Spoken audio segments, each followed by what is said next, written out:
Republican lawmakers getting an earful over the holiday about efforts to repeal and replace Obamacare. Maine Senator Susan Collins saying health care was the only big issue voters were talking about. Other Senate Republicans also facing pressure and protests ahead of a vote that could come as early as next week. Chris Plante is a syndicated radio talk show host. Leslie Marshall is a Fox News contributor and a syndicated radio talk show host as well. So this is battle of the talk show radios. Let me ask you first, Chris, do you believe that this is the only issue that she heard about over the holidays? A lot of people were talking health care. Yeah, that's true. Healthcare has been a front burner issue in the media. I don't think that the people showing up at Susan Collins' town hall meeting have read the bill. I don't think they're getting a fair depiction of it in the media. And she should also recognize that when that's all she's hearing, that it's very astroturfy. Look, the disruptions of the town hall meetings have been modified slightly, but they still show up and they dominate. And then the media talks about, oh, this is all the people are talking about is that terrible, awful Republican health care, Obamacare repeal bill. And it looks very astroturfy from here. You showed video. People had professionally made posters, protest signs with union labels on them and so on. So it artificial. Looks very You're saying by astroturfy. astroturf it looks very artificial. Yeah. Leslie, let me ask you, so this is what Senator Collins said. There was only that one issue. That's unusual. It's usually a wide range of issues. I hear over and over again encouragement for my stand against the current version of the Senate and House health care bills. People were thanking me over and over again. Thank you, Susan. Stay strong, Susan. Right. Leslie, I have to say it is very hard for me to believe that many people understand the intricate details of this bill and how it's different from the House. And when people have lives to live, they're not able to study this stuff all day like we do. So this doesn't ring true to me. Right. Well, the polls show that we now have a low of 12%. That's the number. 12% of Americans support this. And I think what we're hearing is people saying, hey, look, put me the people over politics. Leslie, do you think that they really understand enough of it to say, I mean, 11% may say they support it because the rest are like, I don't really know what's there, so I can't say I support it.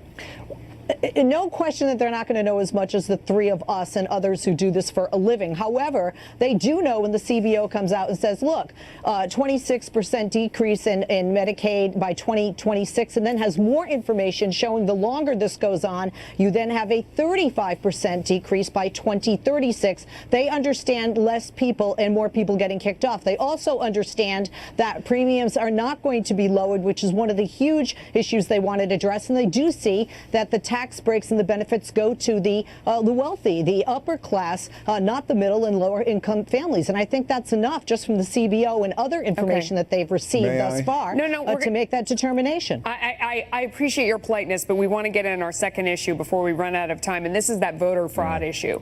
So the Maryland Attorney General, who is Brian Frosh, does not want to go along with this. And he says the commission's request that Maryland officials provide them with voter data is repugnant and appears designed only to intimidate voters and to indulge Trump's fantasies that he won the popular vote. So he's not going to do it. Leslie, do you think this is a smart move, or should you just let the investigation go if you believe that it's not going to show anything? Prove him wrong. Right.